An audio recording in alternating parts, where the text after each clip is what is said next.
섬에 있는 서점. 빨간색 출입문과 선반이 눈에 확 들어오고요. 멋진 서점일 것 같은 예감이 드는데요. 인간은 섬이 아니다. 한 권의 책은 하나의 세상이다. 뉴욕타임스 아마존 장기 베스트셀러라고 합니다. 작가 게브리얼 제빈. 1977년 뉴욕 태생이고 하버드 대학교에서 영문학을 공부했습니다. 비바 제인, 마가렛 타운, 다른 세상에 온 것을 환영합니다 등의 작품을 썼습니다. 차례를 보면 제1부 도살장에 끌려가는 어린 양부터 서머 드레스의 여자들, 그리고 제2부 아버지의 제아부터 서적상까지 나옵니다. 소설은 상상을 하는 재미가 있습니다. 어떤 전개로 펼쳐질지 한번 들어가 보겠습니다. 책을 사랑하는 사람이 밝히는 작은 불빛 하나. 우리는 혼자가 아니라는 따뜻한 안도감이 퍼진다. 섬에 있는 서점. 주요 등장인물은 먼저 AJ, 앨리스 섬에서 아일랜드 서점을 운영하며 딸 마야가 생기고 새로운 경험을 하게 됩니다. 어밀리아, 출판사의 영업사원으로 섬의 서점에서 만난 AJ와 결혼합니다. 평탄할 줄 알았지만 힘든 현실에 부딪힙니다. 마야, 친엄마가 서점에 마야를 두고 자살합니다.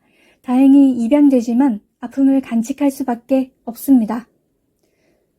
소설에서 대사가 많으면 연극 대본 같기도 하고 드라마나 영화 같은 느낌을 받기도 합니다.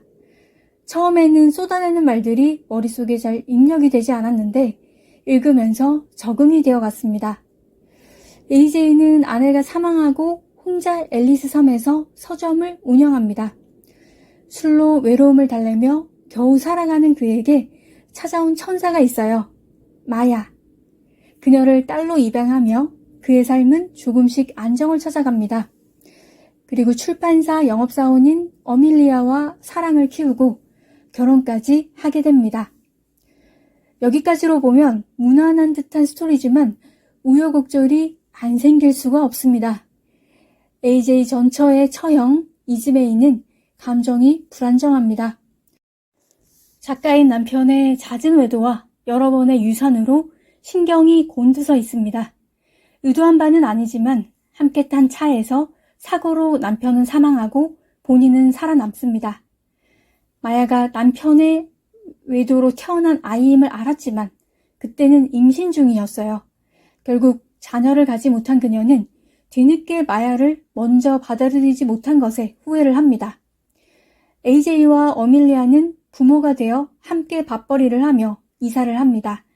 마야는 어느덧 사춘기 소녀가 되어 글을 쓰고 소설 공모전에 고등학교 출품작으로 수상을 합니다. 그러나 불행은 뜻하지 않게 찾아옵니다. AJ는 희귀암에 걸렸고 상당히 진행이 된 상태였습니다. 그가 수술실에 들어갈 때 어밀리아가 마음을 표현하는 장면은 가슴을 찡하게 만들었습니다.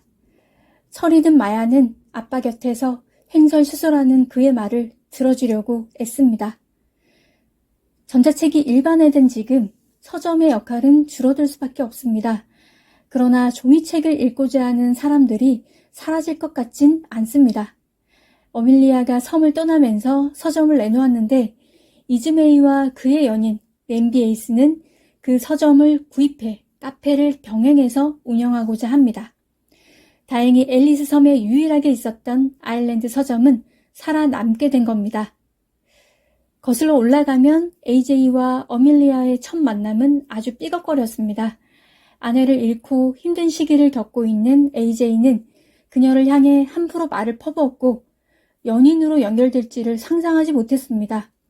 아무도 곁에 없을 것만 같은 그에게 어밀리아와 마야가 가족이 되어 따뜻한 위로가 되었을 겁니다. 반대로 이 두 사람도 AJ를 많이 사랑했습니다. 어린 딸 마야를 어떻게 대해줄지 몰라 서툴렀던 그에게 마야는 마음을 활짝 열고 다가왔습니다.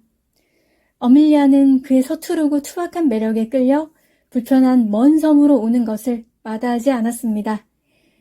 이즈메이는 좋은 사람을 만나 조금은 온화해진 느낌이 듭니다. 작가는 거칠고 울퉁불퉁한 길을 걸어가는 듯한 불안정한 느낌을 주면서도 어느 순간 주변의 경치를 바라보며 적응하게 하는 묘한 힘을 가진 듯합니다. 앨리스라는 섬은 소설에서 만든 것이며 실제 존재하지는 않는다고 합니다. 서점을 계속 운영하며 행복하게 살아가는 AJ를 보고 싶었지만 어쩔 수 없었습니다. 멀리 있는 섬에 하나밖에 없는 서점은 가치가 크고 사라진다면 너무 아쉬울 듯 합니다. 책에서 인상 깊은 부분을 읽어볼게요. 그해 크리스마스 그리고 그 후로 몇 주 동안 앨리스 섬은 호라비 겸 책방 주인인 AJ 티크리가 버려진 아이를 거두었다는 뉴스로 들끓었다. 이토록 가십성 충만한 이야기가 앨리스 섬을 가득 채운 것은 아마 태멀레인 도난 사건 이후 처음일 것이다. 이 이야기에서 사람들이 특히 흥미롭게 여긴 지점은 AJ 티클이라는 캐릭터였다.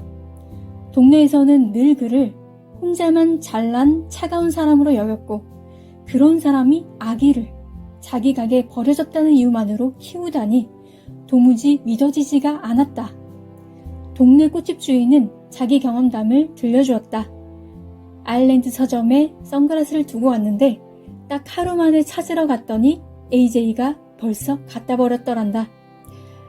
자기 가게에는 분실물을 둘 여유 공간이 없다나? 아주 멋진 빈티지 레이벤이 그런 꼴을 당했다고? 꽃집 주인이 말했다. 사람은 무슨 꼴을 당할지 어떻게 알겠어? 그뿐만이 아니다. 수년간 AJ는 동네 활동에 참여해달라는 요청을 받아왔다. 축구팀 지원, 빵바자의 후원, 고등학교 졸업 앨범 광고 협찬. 그는 매번 거절했는데 매번 공손하게 거절한 것도 아니었다. 동네에서는 그냥 그가 태멀라인을 잃어버린 후 사람이 좀 유해진 거라고 결론을 내릴 수밖에 없었다. 앨리스 섬의 엄마들은 아기가 방치될까봐 두려움에 떨었다. 혼자 사는 남자가 아이 양육에 대해 뭘 알겠는가? 그것을 명분 삼아 걸핏하면 서점에 들러 AJ에게 조언을 하고 이따금 작은 선물, 낡은 유아용 가구와 옷, 담요, 장난감을 갖다 주었다. 엄마들은 마야가 충분히 깨끗하고 행복하고 침착한 어린이임을 알고 놀라워했다. 서점을 나선 후에야 비로소 마야의 사연이 얼마나 기구한지 끌끌 혀를 차는 것이었다. AJ로 말할 것 같으면 사람들이 오든 말든 상관하지 않았다. 조언은 대체로 무시했다. 선물의 경우엔 받았다. 엄마들이 간 다음에 문자 그대로 부젓가락으로 접어서 살균 소독했다. 사람들이 혀를 차고 뒷담화를 한다는 것도 알고 있었지만 그런 걸로 짜증내진 않기로 했다. 손 소독제 한 통을 카운터에 놔두고 그 옆에 왕년임을 만나기 전에 손을 소독해 주십시오 라고 써붙였다. 게다가 여자들은 실제로 그가 모르는 것들을 몇 가지 알고 있었다. 가령 유아용 변기를 이용한 배변 훈련, 전이알이 대처, 예방접종. 육아에 대한 정보의 원천으로 구글은 광범위하긴 했지만 에휴, 너무 얄팍했던 것이다. 아기를 보러 왔다가 책과 잡지까지 사는 여자들이 많아졌다. AJ는 여자들이 읽고 이야기하기 좋아할 만한 책을 갖춰놓기 시작했다. 한동안 그네들은 능력이 출중한 여자가 잘못된 결혼으로 고생하는 줄거리에 현대물에 호응했다. 여자에게 어떤 일, 그러니까 자기들에게는 벌어지지 않는 그런 종류의 일이 벌어지면 마음에 들어했다.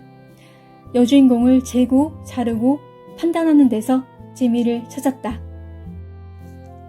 네, 여기까지입니다. 인생은 늘 우리에게 어떤 일을 겪게 될지 모른다고 알려줍니다.